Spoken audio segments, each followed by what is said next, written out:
March Madness is almost here, and yesterday some resumes took a hit and some resumes took a boost, and it's starting to get serious. Let's go.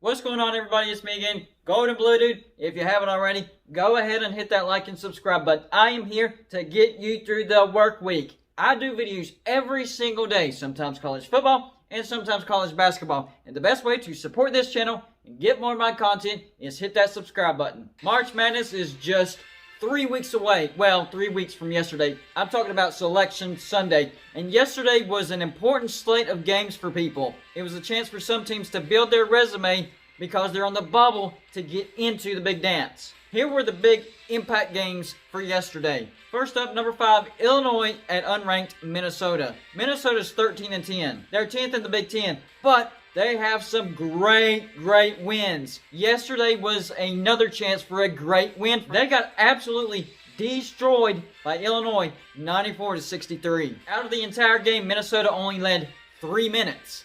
That's how dominated they were. And that's their third straight loss. So it looks like Minnesota's actually playing their way out of March Madness. As for Illinois, first in the Big Ten, 7 straight wins. They're good to go. All they have left on their schedule is at Michigan State, Nebraska, at Wisconsin, at Michigan, and at Ohio State. So some tough games on there. Next up, number 7, Virginia at Duke.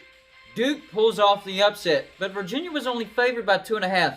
Vegas knew something there. That's 2 straight losses for Virginia. They lost to Florida State the game before. That knocks them down to 2nd in the ACC. Believe it or not, Duke actually trailed most of this game. This is Duke's 3rd straight win. This is a big-time resume booster for Duke.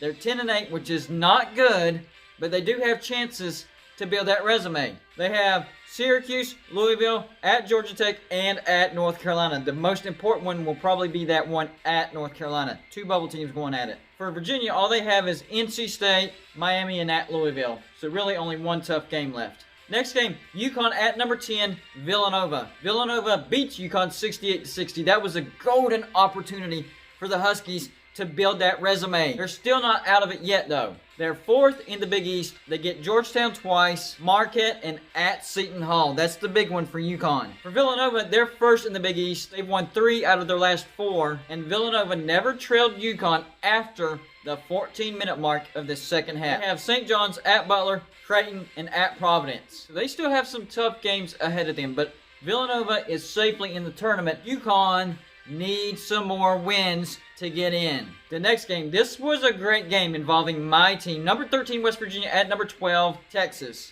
And West Virginia roars back from a 19-point deficit in the second half and beats Texas 84-82. This is the second time West Virginia has come back from a 19-point deficit. West Virginia is now 4th in the Big 12, and they've won 4 out of their last 5 games, including 5 straight road wins. That's impressive. Texas, on the other hand, was up 53-43 at halftime. They scored just 29 points in the second half, and they weren't getting along. A bench brawl broke out between the Longhorns amongst themselves. Not a good sign for the Longhorns. Texas falls down to 5th in the Big 12. We have Kansas and at Texas Tech. Staying in the Big 12, number 15, Texas Tech, at number 23, Kansas. Kansas is getting on fire at the right time. They do it again. They beat Texas Tech 67-61. And Kansas never trailed in this basketball game. For Texas Tech, that's their 2nd loss in a row. And for Kansas, that's their 5th straight win. Texas Tech is now 7th in the Big 12. They're still going to make the tournament, but their stock is plummeting. Kansas now 3rd in the Big 12, so they're still climbing. They're gaining momentum, getting hot. Kansas has at Texas and Baylor left. That's 2 tough games. Texas Tech has at Oklahoma State and Texas, which is actually very manageable. Let's jump over to the Pac-12. Arizona at number 17, USC. Look, if Arizona didn't have the postseason ban, Arizona would be a tournament team. But too bad, they are banned. But they do go on the road and upset USC, 81-72. For USC, this is their first loss in 8 games. 7 straight wins. They are still first in the Pac-12, but they never led the entire second half in this game. They have Oregon, at Colorado, at Utah, and at UCLA. So some tough games left in the Pac-12 for USC. We'll see how they do.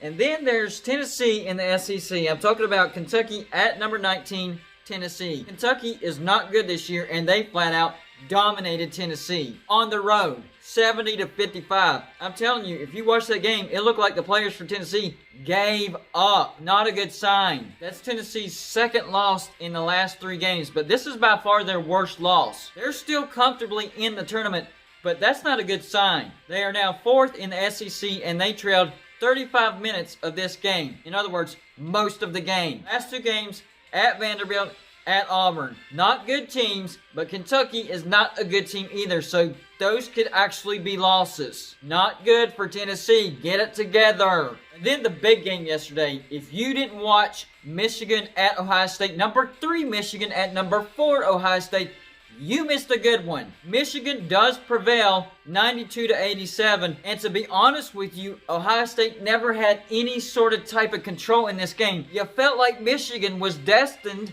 to win the game, even though it was so close. For Michigan, this is their 5th straight win, and this is the first time they've beaten the Buckeyes at Ohio State in 7 tries. Michigan is now 16-1 and first in the Big Ten, and they are a number 1 seed as of right now. Ohio State falls to 18-5. Still a good team, though. They were actually on a 7-game winning streak before this loss. They have at Michigan State, Iowa, and Illinois left. So some tough games left. For Michigan, they have Iowa at Indiana, Illinois. Also some tough games. So this is not over. Illinois, Michigan, and Ohio State are fighting for that top spot in the Big Ten and a number 1 seed. I'm going to stay on top of this as March Madness starts heating up. Let's go.